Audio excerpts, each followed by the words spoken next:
teori pembangunan sosial ya mestinya segitiga itu ada melestarikan milik kita. Untuk pemerintah jangan segan-segan untuk membuat regulasi dan memfasilitasi untuk kemajuan penggunaan identitas daerah.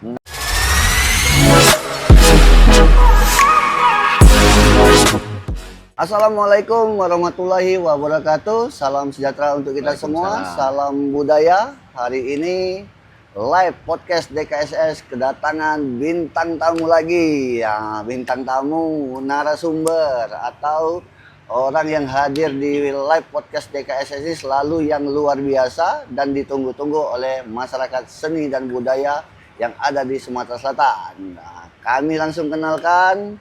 Karena tema hari ini kita akan membahas tentang seni, budaya, sejarah, dan berkaitan dengan Dewan Kesenian Sumatera Selatan. Maka hari ini kami mengundang langsung narasumber yang sangat spesial. Siapa lagi kalau bukan Bapak Ahmad Rapani Igama. Pak Rapani, Bung Rapani, abang kakak. Kalau Palembang nih kakak. Kakak boleh, kalau Komering Kiai. Kalau Komering Kiai. Kalau Komering Kiai. Selamat datang Kiai. Terima kasih. Jadi panggil Kiai, Pak. Terserah lah. Biar Sumsel ya. Nak Rapani jog boleh, nak panggil Kiai juga boleh. Iya, karena kalau di podcast ini harus izin dulu manggil apa lah. Iya. Panggil bapak enggak galak. Iya, ketuaan ya. Ketua. Oh, iya. Jadi panggil kiai we.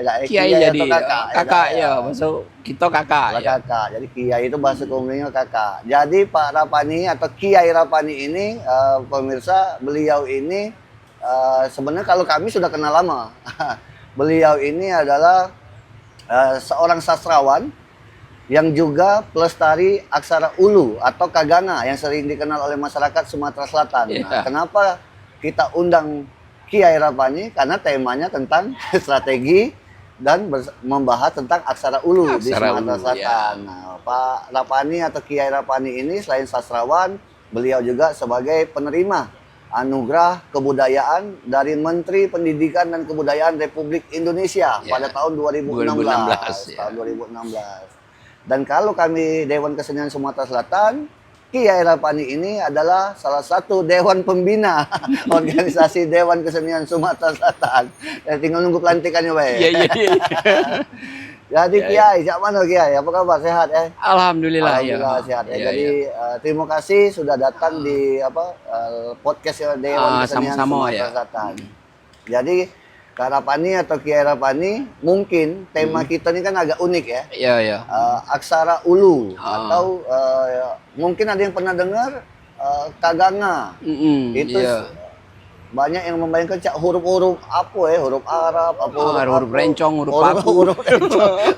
Aksara ulu mungkin banyak juga yang pernah lihat, banyak juga yang pernah tahu. Cuma mungkin secara detail umum mungkin di awal-awal Kiai Rapani bisa bantu informasi terkait aksara ulu. Mungkin gitu dari awal nih kan, Mbak. Aksara ulu itu apa? Apa aksara ulu ini? Boleh, aksara ya langsung. Aksara ulu ini sebetulnya merupakan tradisi tulis wilayah Sumatera bagian selatan yang pada zaman dulu. Jadi aksara ini diadaptasi dari aksara Palawa, kaganga. Nah, disebut kaganga itu karena istilah itu dikeluarkan oleh ilmuwan namanya Brandes. Dia menyebut itu kaganga. Padahal ya kaganga itu ada di mana-mana. Aksara Sunda itu juga kaganga.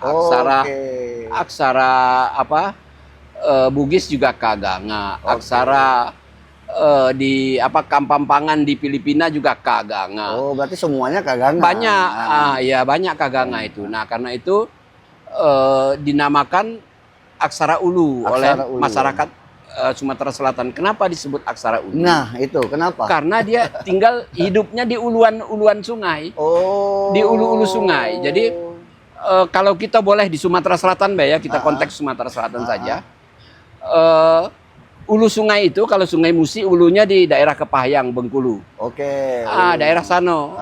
Itu ada ada Gunung Kaba ya, perbukitan. Nah, dari sanalah mengalir Sungai Musi kan. Nah, di sana ada varian yang sampai ke wilayah Bengkulu sana kan. Ada aksara Bengkulu terus turun ke aksaranya Musi Banyuasin, Empat Lawang, nah turun gitu. Kemudian di wilayah Sungai Lematang, di ujungnya kan Gunung Dempo. Disitulah muncul varian-varian tradisi tulis juga di Uluan itu. Tradisi tulis ada di Pagar Alam, di Lahat, sampai ke wilayah Muara Enim. Tradisi tulis. Tradisi tulis yang pakai aksara Kaganga tadi itu, aksara Ulu tadi. Terus di wilayah Sungai Komering sampai Muara Duo, terus akhirnya ke Gunung Seminung. Di Uluan sana juga sepanjang sungai itu ada tradisi tulis juga. Tradisi tulis. Tradisi tulis pakai huruf yang mirip. Huruf-hurufnya mirip-mirip. Alfabetnya itu dari hurufnya itu simbol-simbolnya dinamakan Kaganga. Tapi karena dia hidup di Uluan maka disebut sebagai aksara Ulu. Hurufnya kaku-kaku. Aksara Ulu ini dulu dipakai di Uluan itu. Tetapi kemudian akhirnya pada sekitar abad 20 ya, awal-awal abad 20, 1900 berapa itu sudah mulai pudar, hampir tidak terdengar lagi orang menggunakan aksara itu, tinggal sisa-sisa gitu. Karena kehadiran aksara baru. Aksara Latin, kemudian aksara Arab, aksara Jawi. Berarti sebelum ada aksara itu sudah ada aksara. Sudah ada aksara Ulu. Ditemukan di bagian Ulu. Di bagian Uluan. Ulunya daerah Bengkulu. Ya. Ditemukan juga di daerah Pagar Alam dan Lahat. Pagar Alam, Lahat banyak itu. Sekarang banyak, pun artefak-artefaknya atau naskah kunonya masih banyak. Berarti aksara Ulu ini semacam orang menemukan tulisan. Itu simbol. Iya, tulisan. Bentuknya, simbol. Jadi huruf. Cuman dia sistemnya silabarik ya. Silaba itu suku kata. Suku kata. Jadi sikok huruf itu alif bata sajim haul. Ini ka, ga, nga, ta, da, na, pa, ba, ma dan seterusnya. Mirip dengan alif, ba. Iya, dia suku kata. Suku kata. Nah, kalau dia lengkapnya sekitar 27 ditambah sikok huruf, sikok penanda mula itu berbentuk seperti matahari. Itu jadi 28 simbol yang pokok. Nah, selebihnya ada simbol tanda mati, tanda apa ada. Yang pokok 28 itu yang pokok. Mungkin pengertian simbolnya semacam huruf lah ya. Iya, hurufnya yang Kaganga tadi. Ada 28. Ada 28, tetapi di wilayah-wilayah yang bahasanya lebih sederhana, seperti Komering itu hanya 19 aksara. Tidak sampai, karena di Komering itu jarang sekali, hampir tidak ada kata bisa empa, enca, enggak. Nah, kalau di wilayah Lahat, Pagar Alam itu pengucapan empa, enggak itu dibuat simbol. Jadi enggak misalnya ada simbolnya, empa, enca itu masing-masing ada simbolnya. Dipakai apa itu, Kiai? Jadi kalau misalnya nulis begini ya, misalnya nulis untuk tujuannya orang nulis itu, ya karena penggunaan bahasa kan. Misalnya begini, menulis Palembang. Kalau orang Komering ya menulisnya Palembang. Tapi kalau di Lahat atau Pagar Alam banyak kita menyebut Palembang itu nulisnya Palembang. Jadi sama dia. Pemisahannya beda. Pemisahannya beda. Tulisannya sama. Iya. Cara nulisnya. Bacaannya sama, tapi cara nulisnya berbeda. Palembang dengan Palembang. Iya, karena disesuaikan dengan kebiasaan berbahasa setempat. Berarti sebelum ada aksara-aksara Latin, aksara Arab, ini sudah ada aksara Ulu. Jadi dia lebih dulu daripada aksara yang kemudian apalagi Latin gitu. Berarti kalau boleh dikatakan sejarahnya aksara Ulu ini kalau ditemukan mungkin di daerah yang tadi ya, daerah Bengkulu sama ini ya Sumatera Selatan ya. Kalau masih banyak. Di wilayah kita banyak. Yang pesisir sungai. Di daerah Kerinci kan ada naskah Tanjung Tanah ya, naskah yang tua abad ke-14. Kemudian di daerah Lampung juga ada kan banyak itu. Nah, di Sumatera Selatan ini masih ratusan naskah kuno itu. Masih ratusan. Masih ratusan. Berbentuk naskah kuno. Iya, berbentuk naskah kuno yang dilipat-lipat. Ada namanya kahas. Kahas itu naskah kuno dari kulit kayu. Itu ya. Ada gelumpai. Gelumpai itu naskah kuno dari bilah-bilah bambu. Kulit kayu, bilah bambu. Bilah bambu. Kemudian ada juga naskah yang gelondongan bambu. Oke. Gelondongan bambu ini surat buluh disebut orang. Surat buluh. Surat buluh. Tetapi ada juga berbentuk prasasti, misalnya dalam ditanduk, dituliskan di tanduk. Tanduk kerbau. Misalnya mak ini kita berdua buat perjanjian. Sebelum kita buat perjanjian, kita nyembelih kerbau dulu. Kerbaunya sudah disembelih, tanduknya kan 2. Diasah, ditulisi. Bisa juga MOU. Bisa juga MOU, bisa juga MOU. Iya, masing-masing pegang satu tanduk. Pegang satu tanduk. Kayak gitu ya. Iya, itu kearifan lokal masyarakat zaman dulu. Kepintaran ya, akal ya. Berarti aksara ulu ini banyak ditemukan di jalur sungai. Di ulu-ulu sungai ya, banyak. Yang paling banyak memang saat ini ya, sesuai pendataan mungkin di Lahat dan Pagar Alam. Kemudian di Muara Enim juga banyak. Di Muara Enim bahkan di Pali juga ada. Di Musi Banyuasin, yang saya belum ketemu itu wilayah Banyuasin. Kemudian di Empat Lawang ada, di Musirawas ada, di Linggau ada. Rata-rata punya itu.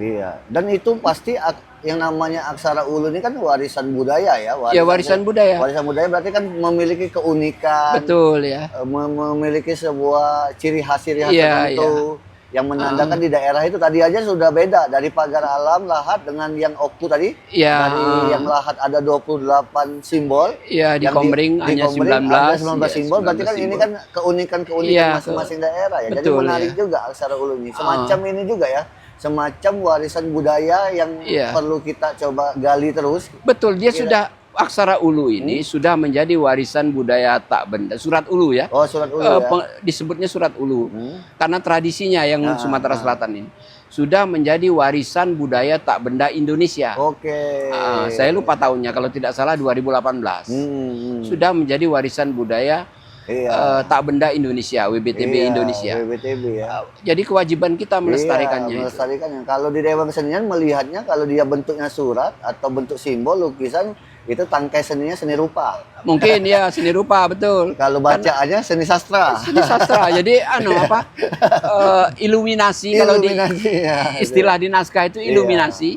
Iluminasinya itu masuk wilayah seni rupa. Mungkin teman-teman pengurus Dewan Kesenian wajib belajar aksara ulu ya, bersama teman-teman yang lain ya. Jadi luar biasa ya. Sebaiknya begitu ya. Aksara ulunya. Berarti apa ya? Mungkin kita lanjut ke sini Kiai. Berarti kan ini ada barangnya, ada produknya, ada warisannya, ada warisannya. Kalau kita loncat ke sekarang, loncat ke era sekarang, seperti apa nih Kiai ini kondisinya ini? Apakah sekarang kita tetap melestarikan ataukah masyarakat ini masih banyak yang tahu memang ada pelaku-pelaku yang turun temurun melestarikan, atau memang ada banyak komunitas yang memang dari zaman-zaman orang tua, zaman-zaman leluhur kita itu turun temurun tetap memperjuangkan ini tetap ada. Itu gimana kondisinya? Kalau begini, kita langsung loncat ke pada saat dulu ini dan sekarang. Pada saat ini sudah sangat jarang yang bisa membaca. Sekarang sudah jarang. Tetapi beberapa tahun yang mulai tahun 2000-an ke atas, sekitar 2010, 2000 ya ke arah sini ya, 2010. Terutama 2018 ya. Itu mulai gencar anak-anak muda belajar aksara ulu. Bahkan sudah ada digitalisasinya, sekarang ini sudah banyak. Jadi mulai sadar, ada generasi muda kita ada kesadaran terhadap ini milik kita, mesti kita lestarikan, mesti kita kembangkan gitu kan. Mesti kita lindungi, mesti kita manfaatkan dan mesti kita kembangkan. Jadi anak-anak muda sekarang udah ada banyak yang sadar. Berarti 2018 berarti 7 tahun ke belakang, 7 tahun ke belakang sekarang sudah banyak generasi muda yang memiliki inisiatif lah ya. Betul ya. Inisiatif. Di Muara Enim, di Lahat, di Pagar Alam sudah ada komunitas-komunitas itu. Bagaimana cara ini ya teman-teman itu mencoba melestarikannya? Apakah mereka belajarnya di mana nih? Belajar. Dulu kan begini. tahun 2013 itu diajarkan di UIN. Saya diminta oleh Profesor Suyuti Pulungan almarhum waktu itu untuk menjadikan itu mata kuliah di UIN Raden Patah. Iya. Dan sejak 2013 itu saya ajarkan itu. Wah, ini menarik. Dan berarti sudah banyak generasi penerusnya, sudah banyak. Sudah ada komunitas pencinta aksara ulu sudah ada. Sudah ada. Sekarang sudah ada komunitasnya. Sudah banyak sekali. Persoalan sekarang. Apa nih? Persoalan sekarang itu, ini kan aksara kita, aksara wilayah Sumatera Selatan. Betul. Sekalipun ada di varian lain itu ada di Lampung, ada di Bengkulu, ada di Kerinci, tapi kan di wilayah Sumatera Selatan ini fakta warisan budaya kita. Iya, kayak pempek lah ya. Iya, cak pempek lah. Nah, kalau belajar aksara Latin kan nggak usah diajari, di sekolah-sekolah banyak. Aksara Latin, ya. Kalau belajar aksara Arab kan di pengajian-pengajian di tanfis diajarkan. Iya. Kalau belajar aksara ulu di mana? Iya benar. Nah, karena itu pemerintah daerah kita ini wajib untuk melakukan afirmasi, menolong, membantu gitu ya, dengan membuat regulasi paling tidak, regulasi dan fasilitasi kan itu tugas pemerintah. Soal duitnya mungkin bisa swasta ya, mungkin dari Gan Cafe ya Pemakmanan. Siap. Jadi harus ada afirmasi peran pemerintah. Misal kita sudah ada Perda Pelestarian Kebudayaan. Sudah ada. Pergubnya belum ada. Nah, buatlah pergub tentang pelestarian aksara Kaganga misalnya. Hanya pergub. Apalagi misi Pak Gubernur kan ada di misi ke-6 kalau tidak salah. Iya, kalau tidak salah ada misi ke-6-nya itu. Memanfaatkan aksara ulu sebagai identitas Sumatera Selatan. Berarti untuk sekarang selain pelestarian butuh dukungan dari pemerintah. Regulasi yang sudah ada undang-undang Perda Pemajuan Kebudayaan ditambah lagi dukungan terhadap pergub pelestarian aksara Kaganga. Dengan adanya pergub ini sangat membantu untuk kita pelestarian dan betul ya. Nah, ini pasti didengar Pak Gubernur. Ya mudah-mudahan Pak Gubernur, karena itu juga visi Pak Gubernur. Kemarin kan tahun periode yang lalu kan Pak Gubernur sudah mencoba menerapkannya di Nemtek. Oh iya, udah banyak kan? Sudah ya di Nemtek itu para kan. ASN kan ada nama. Sudah ada nama, di bawahnya ada aksara. Tapi itu belum cukup karena belum diajarkan di sekolah-sekolah. Biar orang paham juga. Biar paham. Apa. Betul ya. Kalau Didit apa? Tulisannya Mak Mano. Tulisan Mak Mano. Mestinya lewat Dewan Kesenian lah. Ini menarik juga ini ya. Iya. Jadi aksara ulu ini selain identitas, kebanggaan, ya harus kita actionnya apa? Iya, actionnya apa? Betul. Pemerintah ngapain, budayawan ngapain, seniman yang ngapain, apa yang harus kita lakukan? Pengusaha ngapain? Ngapain untuk tetap melestarikan budaya dan aksara ulu ini. Iya, karena milik kita kan itu. Ya, berarti kondisi sekarang berarti ada sebuah semacam ini ya, harapan besar ya terhadap pelestarian aksara ulu ya. Apalagi udah disampaikan oleh Kiai tadi, 2018 itu udah mulai ada generasi muda yang tertarik belajar aksara ulu, belajar sampai sekarang ya, komunitas sudah banyak dan sudah masuk ke ini ya, ke kampus tadi ya. Ke kampus, skripsi sudah banyak yang tentang aksara ulu. Tinggal ditambah lagi intensitasnya dikencengin lagi. Tinggal ada pergub di sekolah-sekolah, ekskul, lomba-lomba, tepat sekali. Nah, ini peluang buat teman-teman seniman ini. Iya, benar. Nanti DKSS mungkin mendapatkan inspirasi dari podcast ini, mungkin kita minta bantu Kiai juga memberikan semacam bimbingan dan pendampingan lah bagaimana strategi pengembangan aksara ulu di Sumatera Selatan. Nah, menurut Kiai Rapani sendiri ada nggak strategi atau usulan strategi yang jitu yang istilahnya yang sudah dipikirkan bagaimana aksara ulu ini biar lebih aksesnya lebih cepat, lebih banyak, lebih masif dikenal oleh masyarakat? Dan alasannya apa biar masyarakat ini bisa harus belajar aksara ulu dan ini mungkin gabunglah antara strategi, kendala, tantangan dan lain-lain, silakan. Yang jelaskan kalau kita kan perlu identitas nih. Satu identitas. Kalau ke Jogja, aksara Jawa di mana-mana kan. Di Jogja. Di Jepang malah nggak ada, jarang aksara Latin kan. Rata-rata aksara Jepang di sana. Saya dulu pernah diundang Tokyo University untuk bicara aksara Kaganga. Bayangkan Tokyo University Foreign Studies itu ngundang saya untuk bicara aksara Kaganga di sana. Nah, Tokyo. di Tokyo Kapan diundang itu? dibiayai tahun 2014, tahun 2014 ya. Apa? Tidak ngajak Heeh. Tidak ngajak. Dah pacak ngajak gitu rasanya masih agak jauh lah. Belum ketemu. Iya, ya, belum 2014. ketemu. Jadi diundang ke Tokyo. Tokyo University Foreign Untuk- Studies untuk bicara aksara kaganga itu. Aksara kaganga. Membicarakan naskah-naskah aksara-aksara yang hampir punah. Alasannya mungkin mirip ya kali ya? Iya. Atau alasannya apa tuh? Eh, Mereka pengen mereka ingin tahu, mereka sejarah. kan ilmuwan, ingin tahu bahwa ada loh aksara yang hampir punah di Aha. Sumatera Selatan. Iya. Atau bisa jadi orang Jepang Iya. pengen tahu sejarah aksaranya dia mungkin berasal dari mana. Bener kan ya? Mungkin Iya, iya, bisa dia jadi. memetakan aksara-aksara Oh, dunia. jadi diundang ke Tokyo untuk bicara Iya, aksara 6 dulu. hari saya diundang Iya. di sana dan difasilitasi, biayai, Wah. dikasih, wah pokoknya lengkap. Apa yang terjadi di sana, Kiai?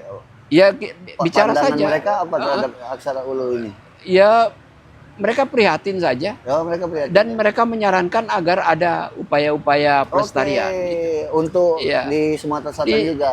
di wilayah kita ini Iya, karena iya, kita konteksnya otonomi saat ini kan. Hmm. Maka sebetulnya eh, kepala daerah itu punya kewenangan besar terhadap Oke, pelestarian berarti- miliknya sendiri Iya, gitu ya. Om. Milik budayanya Iya, sendiri gitu. Berarti mungkin dari afirmasi pemerintah, dukungan Iya. terhadap bagaimana cara mengembangkan, melestarikan, memanfaatkan, membina dan semuanya Iya, ini betul. baru dibantu sama teman-teman yang sudah mengerti Iya, komunitas-komunitas. komunitas-komunitas. Berarti harus kolaborasi kuat untuk betul, ini ya. Pemerintah mendukung dengan pergubnya, Dengan regulasinya, komunitas dengan dan- fasilitasinya iya, tentu fasilitasnya, komunitas dan pelakunya membantu mengeksekusi di Iya, lapangannya. dananya entah apa dari pemerintah, apa Iya, dari pihak swasta kan. Iya, betul. Kalau teori pembangunan sosial ya mestinya segitiga itu Iya. ada pemerintah bidang regulasi dan fasilitasi, Iya. ada swasta bidang pendanaan Iya. dan bisnisnya, kemudian Iya. ada komunitas yang menjalankan itu. Iya, atau mungkin lewat sosialisasi awal, Iya, betul. pelatihan, Pelatihan. dilanjutkan lagi ke Iya.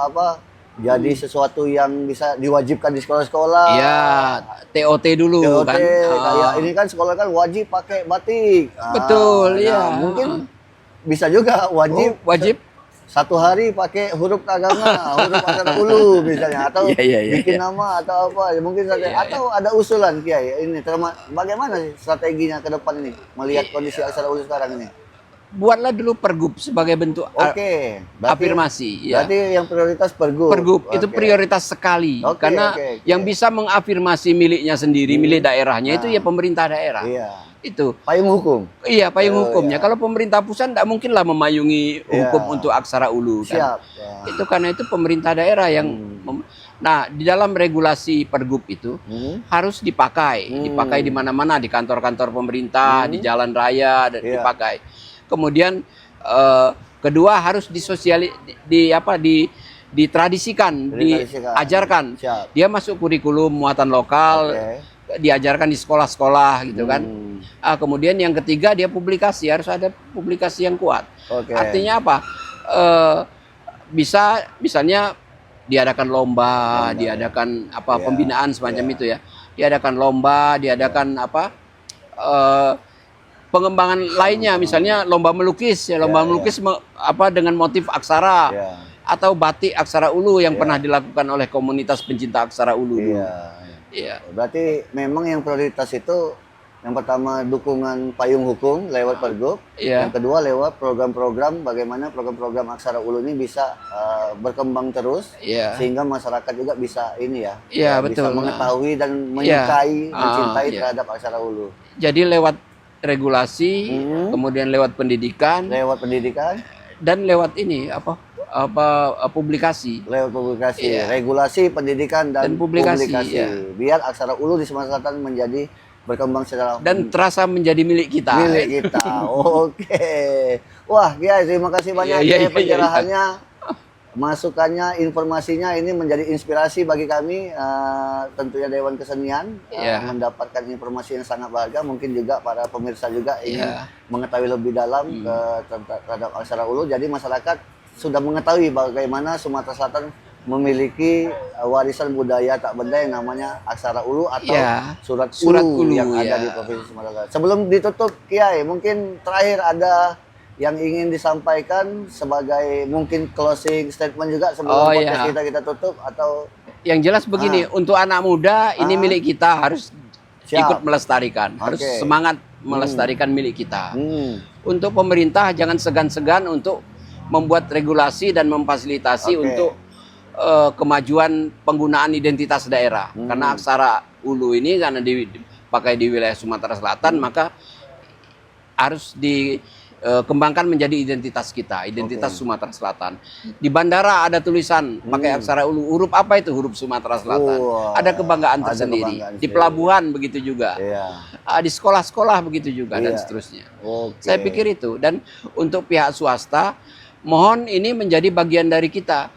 Karena begini, kita di mana-mana ada nama Sriwijaya ya. Tapi apakah banyak lembaga yang menggunakan Sriwijaya itu memberi bantuan pada penelitian-penelitian tentang Sriwijaya, tentang pelestarian situs Sriwijaya kan juga belum banyak. Nah, karena itu peran swasta itu besar sekali dalam upaya pelestarian kebudayaan. Wah, luar biasa nih Kiai. Jadi kami semakin banyak dapat masukan, informasi, semakin semangat. Ya, semangat. Untuk semoga ke depan aksara Ulu Sumatera Selatan bukan hanya menjadi warisan budaya, menjadi kebanggaan, dan semua pelaku yang ada di Sumatera Selatan, masyarakat, pemerintah, swasta, lembaga pendidikan, bersama-sama untuk menjadikan aksara Ulu ini menjadi kebanggaan dan identitas Sumatera Selatan. Terima kasih Kiai sudah datang di podcast. Salam budaya. Salam.